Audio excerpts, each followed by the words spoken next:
ఏడాదికో వైవిధ్యం, ఏకదంతుని రూప నేపథ్యం. 70 అడుగుల ఎత్తైన ఖైరతాబాద్ మహాగణపతి విశేషాలు. తిరుమల శ్రీవారి భక్తులకు లడ్డు ప్రసాదాల్లో కోత పెట్టిన టీటీడీ ఇప్పుడు మిగిలిపోయిన లడ్డూలను అమ్మేందుకు ఆపసోపాలు పడుతోంది. ఒక్కో ఆధార్ కార్డుపై 2 లడ్డూలు మాత్రమే అని పరిమితి విధించిన టీటీడీ ఇటీవల కురిసిన వర్షాలతో భక్తుల రాక తగ్గడంతో మిగిలిన లడ్డూల అమ్మకాలు మొదలుపెట్టింది. టీటీడీ అనుబంధ ఆలయాలైన శ్రీనివాస మంగాపురం, తిరుచానూరు, అప్పలాయగుంట, కపిలతీర్థం వద్ద లడ్డూలు విక్రయిస్తున్నారు. భక్తులు అడిగినన్ని లడ్డూలు ఇస్తే ఇలా లడ్డూలు మిగిలేవి కాదు కదా అంటూ ప్రశ్నిస్తున్నారు. శ్రీవారి లడ్డూల విక్రయాలకు సంబంధించి మరింత సమాచారం మా ప్రతినిధి విజయమూర్తి అందిస్తారు.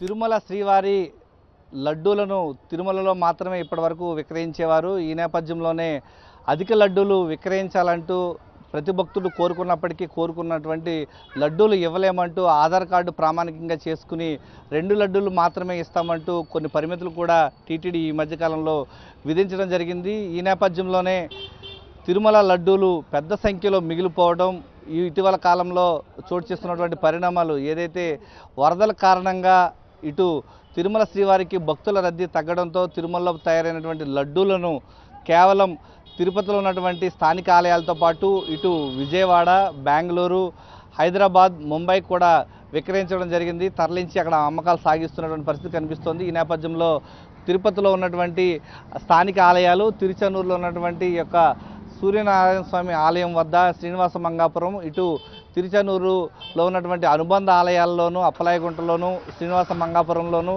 తిరుపతిలో ఉన్నటువంటి గోవిందరాజ స్వామి ఆలయ పరిసర ప్రాంతాలు, ఇటు కపిలతీర్థం ఆలయంలో కూడా లడ్డూలను విక్రయిస్తూ ఉన్నారు. తిరుమలలో కోరినన్ని లడ్డూలు కావాలని అడిగితే భక్తులకు అందించలేనటువంటి టీటీడీ ఈరోజు తిరుమలలో మిగిలిపోయినటువంటి లడ్డూలను తిరుపతిలో ఉన్నటువంటి స్థానిక ఆలయాలు, తిరుచానూరులో ఉన్నటువంటి స్థానిక ఆలయాల్లో అమ్మకాలు సాగిస్తూ సొమ్ము చేసుకుంటుంది. తిరుమలలో కావాల్సిన లడ్డూలు అడిగితే 1,00,000 నిబంధనలు పెడుతూ భక్తులను ఇబ్బందులు పెడుతున్నటువంటి టీటీడీ ఆచరణలో మాత్రం భక్తులకు ఇవ్వకుండా ఇప్పుడు మిగిలిపోయినటువంటి లడ్డూలన్నీ కూడా తిరుచానూరులోను, ఇటు తిరుపతిలో ఉన్నటువంటి స్థానిక ఆలయాలు, ఇటు శ్రీనివాస మంగాపురంలోనూ అమ్మకాలు సాగిస్తోంది. మరోవైపు వరద ముంపు ప్రాంతం ఉన్నటువంటి విజయవాడలో కూడా టీటీడీ లడ్డూలు తరలించింది, అక్కడ అమ్మకాలు సాగిస్తూ ఉంది. మరోవైపు హైదరాబాదు, మరోవైపు ముంబైకు, ఇటు వేలూరు, చెన్నైకి కూడా లడ్డూలను పెద్ద మొత్తంలో తరలించి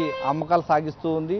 భక్తులు కోరినటువంటి లడ్డూలను తిరుమలలోనే ఇస్తే ఎంతో మంచిదని కోరుతున్నప్పటికీ కూడా ఇతర ప్రాంతాల్లో మిగిలిపోయినటువంటి లడ్డూలు అమ్మకాలు సాగిస్తూ వాటిని సొమ్ము చేసుకునేటువంటి ప్రయత్నం చేస్తుంది. ఎంతో భక్తి శ్రద్ధలతో స్వామివారిని క్షణకాల దర్శనం చేసుకున్న తర్వాత అత్యంత ప్రీతిపాత్రంగా భావించేటువంటి లడ్డూలను కోరినన్ని లడ్డూలు తిరుమలలో గతంలో ఇస్తూ ఉంటే ఇప్పుడు పరిమితికి మించి లడ్డు ఇవ్వలేము, నాణ్యతతో కూడినటువంటి లడ్డూలు అందించలేమంటూ 1,00,000 సాకులు చెప్తూ 2 లడ్డూలకి పరిమితం చేసినటువంటి టీటీడీ ఈరోజు మిగిలిపోయినటువంటి లడ్డూలన్నింటినీ కూడా స్థానిక ఆలయాలు, ఇటు బెంగళూరు, చెన్నై, వేలూరు, ముంబైకి తీసుకువెళ్ళి అమ్మకాలు సాగిస్తూ సొమ్ము చేసుకుంటూ ఉంది.